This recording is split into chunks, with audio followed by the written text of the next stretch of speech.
Baik, Assalamualaikum warahmatullahi wabarakatuh. Eh, jadi kami dari kelompok 5, yang dimana di sini kita menggunakan heat transfer fluid, yang dimana heat transfer fluidnya itu adalah thermal oil. Jadi izinkan saya masuk untuk Ibu Memik Dian Puspitasari selaku dosen pengampu dari UPK dan juga teman-teman. Jadi kita mau memperkenalkan diri dulu. Jadi di sini ada teman saya yang bernama Dela Musdalifah Merawen. Lalu ada saya sendiri yaitu Muhammad Lazari. Selanjutnya ada Muhammad Yusuf dan yang terakhir ada Rifda Salsabila Prastika. Oke, jadi di sini kita masuk ke outline pembahasan. Jadi di outline pembahasan ini kita bagi menjadi 4 bagian. Yang pertama ada bagian yang pertama itu ada karakteristik umum dari heat transfer fluid thermal oil. Terus yang bagian kedua itu ada mekanisme proses pemanasan HTF thermal oil heater. Terus bagian ketiga itu ada syarat penggunaan HTF thermal oil. Bagian keempat itu ada perhitungan kebutuhan HTF thermal oil. Oke, selanjutnya kita masuk ke bagian yang pertama, yaitu karakteristik umum dari heat transfer fluid thermal oil. Oke, sebelum kita masuk di karakteristik dari thermal oil sendiri, jadi kita berkenalan dulu nih dengan apa sih itu thermal oil. Jadi thermal oil heater atau dia itu adalah mesin pemanas yang mempergunakan thermal oil fluid atau oli sebagai media penghantar panas. Jadi thermal oil ini paling sesuai digunakan nih pada aplikasi bersuhu tinggi, di mana kondisi operasinya itu paling optimal berada di antara 150 derajat Celcius sampai 350 derajat Celcius. Nah, thermal oil atau thermal fluid digunakan untuk membawa energi pada aplikasi pemanasan, industri processing, dan juga pendinginan mesin industri. Oke, nah ini ada sedikit gambar dari bentuk dari thermal oil heaternya. Sudah kita taruh di PPT kali ini. Oke, selanjutnya. Nah, kita masuk ke jenis-jenis nih dari thermal thermal oilnya. Jadi yang pertama itu jenis thermal oil itu ada hot oil atau mineral. Jadi hot oil mineral ini adalah thermal oil yang diekstrak dari minyak bumi. Secara umum rentang suhu operasi hot oil atau mineral adalah dari minus 50 derajat Celcius hingga 300 derajat Celcius. Nah, hot oil merupakan thermal oil yang paling banyak digunakan dan dijual. Jadi kebanyakan dari industri-industri yang menggunakan thermal oil heater ini itu menggunakan hot oil ini sebagai dari uh, thermal oilnya seperti itu. Selanjutnya ada sintetik yang dimana merupakan minyak sintetik yang dia merupakan adalah cairan buatan yang secara khusus diproduksi untuk aplikasi perpindahan panas. Nah, kelebihan minyak sintesis dibanding thermal oil atau non sintesis terletak pada suhu operasionalnya lebih tinggi, yaitu sampai 400 derajat Celcius. Nah, kalau tadi hot oil itu yang merupakan non sintetis itu hanya sampai 300 derajat Celcius. Nah, dari sintetik ini itu dia memiliki suhu operasional yang lebih tinggi, yaitu mencapai 400 derajat Celcius. Jadi, semisalnya kalau kita menggunakan uh, kita mau pengennya dari pemanasan heat transfer fluidnya itu mencapai 400 derajat Celcius, kita bisa menggunakan minyak dari sintesis ini seperti itu. Selanjutnya ada silikon. Nah, silikon ini biasanya digunakan dalam aplikasi khusus yang membutuhkan kompatibilitas proses atau produk. Jadi rentang temperatur silikon berada di antara sintetis dan hot oil, yaitu sekitar minus 50 derajat Celcius hingga kurang lebih 200 derajat Celcius. Jadi untuk silikon ini tidak seperti hot oil ataupun sintetik, yang dimana hot oil itu biasanya banyak digunakan di industri-industri yang menggunakan thermal oil. Nah, tapi kalau pakai silikon ini itu biasanya kita perlu adanya aplikasi mengaplikasi secara khusus yang dimana untuk menyesuaikan dari kompatibilitas dari proses dan produknya seperti itu. Oke, selanjutnya kita masuk ke bagian 2 yang dimana akan dijelaskan oleh teman saya. Baik, selanjutnya ada mekanisme proses pemanasan heat transfer fluid. Sebelum mengetahui mekanisme proses pemanasannya, kita harus tahu terlebih dahulu alat apa yang digunakan. Dan alat yang digunakan pada proses pemanasan dengan jenis thermal oil adalah thermal oil heater, di mana Thermal oil heater merupakan mesin pemanasan dengan menggunakan thermal oil fluid sebagai media penghantar panas dan bekerja pada suhu 300 derajat Celcius dengan cara memanaskan oli yang berada di dalamnya dengan gas pemanas hasil pembakaran bahan bakar. Berikut adalah gambaran terkait thermal oil heater dan komponen-komponen penyusunnya.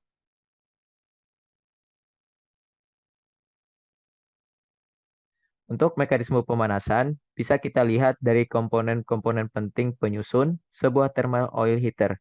Yang pertama ada heater coil atau heating coil, di mana oli yang dipanaskan ditempatkan pada pipa-pipa spiral. Thermal oil di dalam pemanas spiral akan menyerap panas dari gas hasil pembakaran di burner. Dan kemudian, panas dari thermal oil ini akan diberikan kepada medium yang akan dipanaskan. Setelah panas diambil oleh medium, thermal oil yang menjadi lebih dingin akan kembali ke pemanas spiral untuk dipanaskan kembali. Pemanas coil biasanya terbagi menjadi dua bagian, yaitu spiral bagian dalam atau inner coil dan spiral bagian luar atau outer coil, di mana thermal oil pertama kali dimasukkan ke dalam spiral bagian luar dari bagian atas, kemudian mengalir ke dalam spiral bagian dalam dengan kecepatan dan durasi tertentu, sebelum akhirnya keluar dari spiral untuk didistribusikan ke medium yang akan dipanaskan. Di sisi lain, lidah api dari burner akan memasuki ruang bakar yang berfungsi sebagai penerima panas radiasi dari spiral bagian dalam dan bagian luar. Lalu melanjutkan perjalanannya di antara spiral dan akhirnya keluar ke sistem pembuangan melalui cerobong. Dalam pembuatan spiral dalam thermal oil heater, standar kode yang biasanya digunakan adalah ASME Section 1 dan Section 8. Yang kedua ada burner. Burner adalah komponen utama dalam thermal oil heater, tempat di mana proses pembakaran terjadi. Oli yang terdapat pada pipa-pipa spiral akan dipanaskan dan menghasilkan oli panas yang selanjutnya dialirkan melalui pipa dengan bantuan pompa. Pemilihan burner memiliki dampak yang sangat besar pada operasi thermal oil yang biasanya berjalan tanpa henti. Posisi burner perlu dipilih agar memudahkan perawatan. Pada thermal oil heater berkapasitas kecil, produsen umumnya menyediakan paket burner dari pemasok khusus. Namun, pada heater dengan kapasitas lebih besar, burner cenderung menjadi bagian integral dari sistem thermal oil itu sendiri. Selanjutnya ada pompa. Pompa memiliki peran utama dalam mendistribusikan oli yang sudah dipanaskan menuju unit proses. Dalam menentukan dimensi atau ukuran yang tepat untuk pompa, terdapat faktor-faktor krusial yang perlu dipertimbangkan, seperti tekanan, laju aliran, dan suhu. Tekanan yang dihasilkan oleh pompa harus mampu mengatasi penurunan tekanan yang disebabkan oleh gesekan pada bagian vertikal, gesekan dalam pipa, serta kerugian tekanan akibat peralatan seperti fitting dan katup. Selain itu, pompa harus dirancang sedemikian rupa sehingga laju alirnya mencukupi untuk memasok semua unit yang memerlukan pemanasan dengan oli panas tersebut. Kemampuan pompa beroperasi pada suhu minimal 350 derajat Celcius juga menjadi aspek penting, dan pompa harus dilengkapi dengan segel mekanik yang dibiaskan oleh pendingin udara. Selanjutnya ada expansion tank, di mana oli yang telah melalui unit proses akan ditampung sementara sebelum kembali ke heating coil. Thermal oil memiliki sifat fisik yang mengakibatkan adanya peningkatan volume saat dipanaskan. Oleh karena itu, sistem thermal oil perlu memiliki tangki ekspansi yang memadai untuk mengantisipasi kenaikan volume.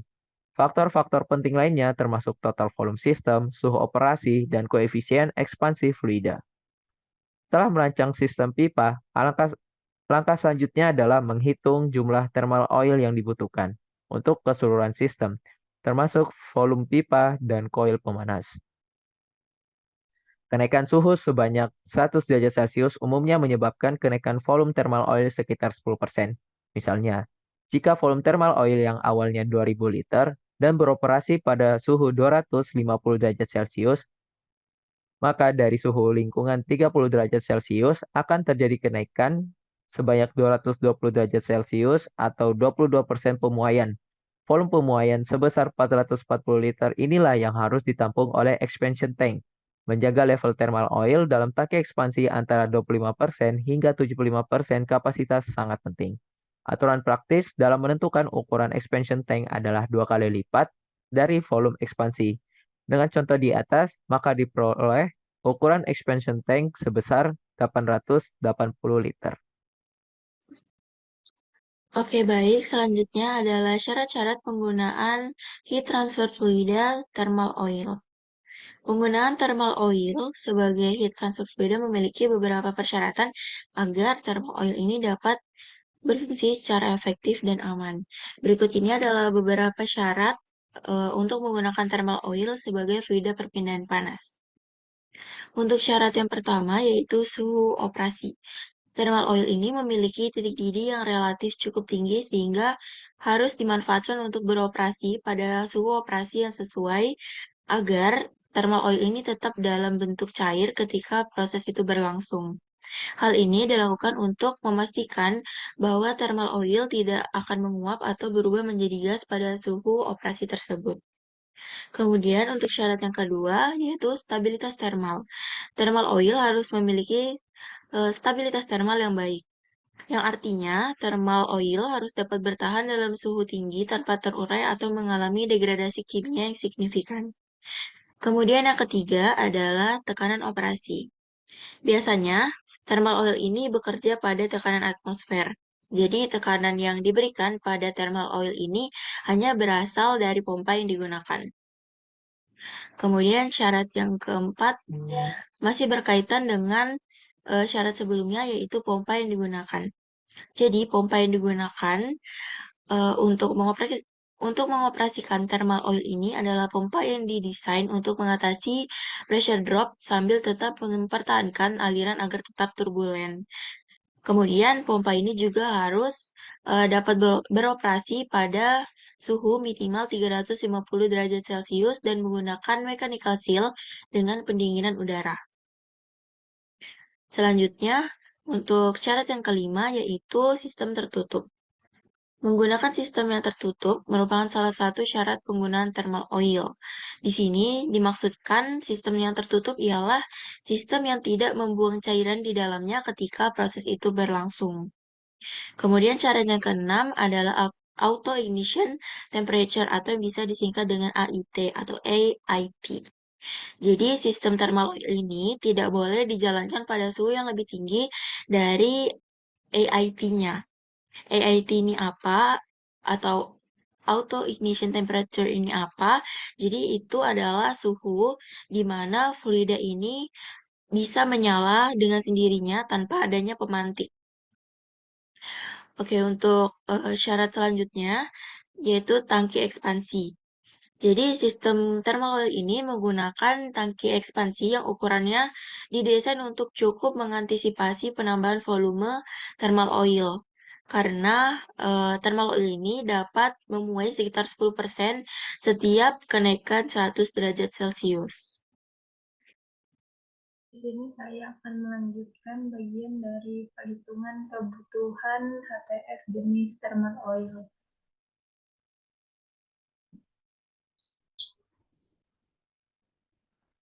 Adapun parameter dan variabel terkait sebelum kita menghitung kebutuhan thermal oil, yaitu yang pertama ada perhitungan untuk Q atau total panasnya.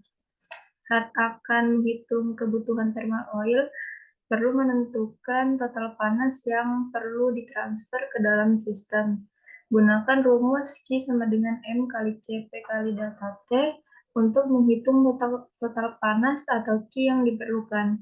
Kemudian yang kedua ada laju alir massa. Setelah mengetahui total panas yang diperlukan, hitung laju aliran massa thermal oil yang dibutuhkan untuk memindahkan panas. Kemudian kita perlu mengetahui jenis thermal oil yang akan digunakan. Pilih jenis thermal oil yang sesuai dengan suhu operasional dan karakteristik sistem yang digunakan. Setiap jenis thermal oil memiliki suhu operasional dan karakteristik thermal yang berbeda-beda. Kemudian volume. Berdasarkan laju aliran massa thermal oil yang telah dihitung sebelumnya dan jenis thermal oil yang dipilih, kemudian dapat dihitung volume thermal oil yang diperlukan di dalam sistem tersebut. Kemudian yang terakhir yaitu efisiensi sistem. perlu diingat bahwa sistem tidak selalu berjalan secara sempurna. Perlu dipertimbangkan efisiensi keseluruhan sistem, kurang panas, dan fluktuasi suhu yang mungkin terjadi. Kemudian langsung masuk ke contoh soal. Di sini, pada contoh soal terdapat sebuah pabrik kimia yang ingin memanaskan sebuah tangki reaktor dengan kapasitas 5 meter kubik dari suhu awal 20 derajat Celcius menjadi suhu operasi 70 derajat Celcius. Kemudian pemanasan yang akan dilakukan menggunakan thermal oil sebagai media pemanasnya. Di dalam soal diketahui kapasitas panas thermal oilnya itu 2,5 kJ per kilogram Celcius dan densitasnya 850 kg per meter kubik. Kemudian ditanya di dalam soal tersebut adalah berapa banyak thermal oil yang diperlukan. Untuk step pertama, kita hitung jumlah panas yang diperlukan untuk memanaskan tangki. Yang pertama yaitu menghitung nilai Q menggunakan rumus Q sama dengan M kali CP kali delta T. Pada soal sebelumnya telah diketahui nilai delta T atau suhu awal yaitu 70 derajat Celcius dikurangi dengan 20 derajat Celcius sehingga didapatkan delta T-nya 50 derajat Celcius. Kemudian pada soal CP untuk thermal oilnya itu 2,5 kJ per kilogram Celcius. Kemudian kita masukkan ke dalam rumus sama dengan M kali C kali delta T. Untuk M-nya masanya kita ubah dulu dari 5 meter kubik menjadi 5.000 liter. Kemudian kita kalikan dengan CP-nya, kemudian dikalikan dengan delta T, sehingga didapat nilai Q sebesar 625.000 kJ. Kemudian kita menghitung volume thermal oil yang dibutuhkan menggunakan rumus P sama dengan M per rho atau massa jenis. Rho pada soal diketahui yaitu 850 kg per meter kubik. Kemudian menghitung volumenya, kita masukin M yang telah didapat nilai M-nya 625.000 kJ, kita bagi dengan nilai rho atau massa jenisnya sehingga didapat nilai volumenya itu 0,47 meter kubik. Kemudian setelah itu kita masukin ke dalam rumus untuk mencari massa thermal oil yang dibutuhkan menggunakan rumus M sama dengan V per rho. V-nya sudah diketahui dan rho-nya sudah diketahui sehingga didapatkan M sama dengan 399,5 kg. Jadi diperlukan sekitar 399,5 kg atau 0,47 meter kubik thermal oil untuk memanaskan tangki air sebesar 5.000 liter dari suhu 20 derajat menjadi 70 derajat Celcius. Oke, kemudian terima kasih. Sekian dari presentasi kelompok kami. Terima kasih telah menonton video ini sampai akhir.